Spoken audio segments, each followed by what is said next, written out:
Section 2. You will hear a man talking on the radio about a national arts centre. First, you have some time to look at questions 11 to 16.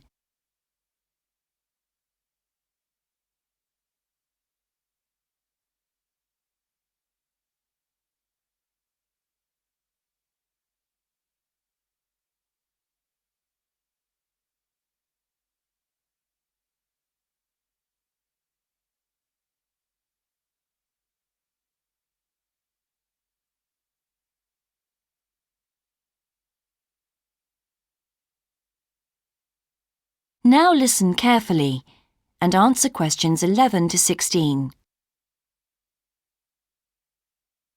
Hello, and welcome to Focus on the Arts. I'm your host, Dave Green, and this is your very own local radio programme. Every Friday evening, we put the spotlight on different arts and culture facilities and look at the shows and events that are on offer in the coming week. And today, the focus is on the National Arts Centre. Now, if you don't already know it yourself, I'm sure you've all heard of it. It's famous throughout the world as one of the major venues for classical music.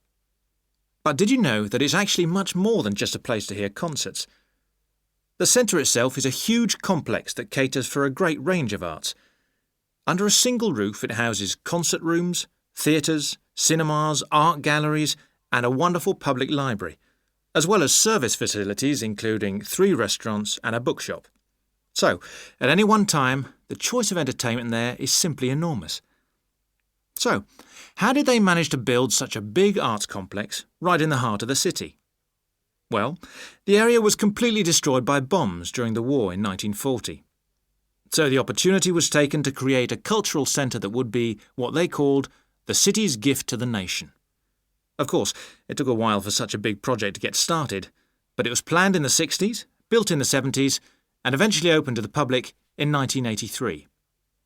Ever since then, it has proved to be a great success. It's not privately owned, like many arts centres, but is still in public hands. It's run by the City Council. Both our National Symphony Orchestra and National Theatre Company were involved in the planning of the project, and they're now based there, giving regular performances every week.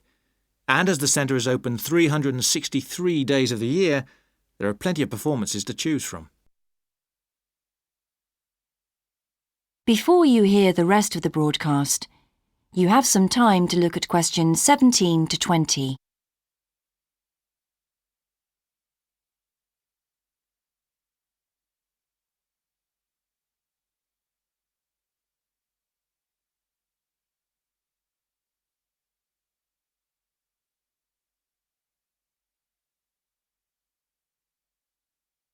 Now listen and answer questions 17 to 20. So, to give you some idea of what's on, and to help you choose from the many possibilities, we've made a selection of the star attractions. If you're interested in classical music, then we recommend you go along to the National on either Monday or Tuesday evening at 7:30 for a spectacular production of The Magic Flute, probably the most popular of all Mozart's operas. It's in the Garden Hall, and tickets start at only £8, but you'll have to be early if you want to get them that cheap. And remember, it's only on for those 2 evenings.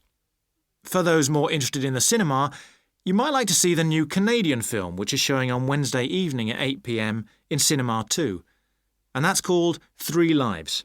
It's had fantastic reviews, and tickets cost just £4.50, which is a reduction on the usual price of £5.50. So, it's really good value, especially for such a great movie.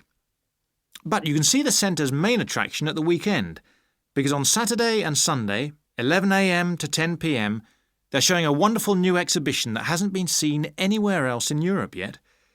It's a collection of Chinese art called Faces of China. That's in Gallery 1, and it has some really fascinating paintings and sculptures by leading artists from all over China. And the good news is that it's completely free, so don't miss it. So why not go along to the National Arts Centre next week for one or all of these great events? And you can always pick up a programme and check out all the other performances and exhibitions on offer, or coming soon, on almost every day of the year. Next week, we'll be looking at the new Museum of Science. That is the end of section 2. You now have half a minute to check your answers.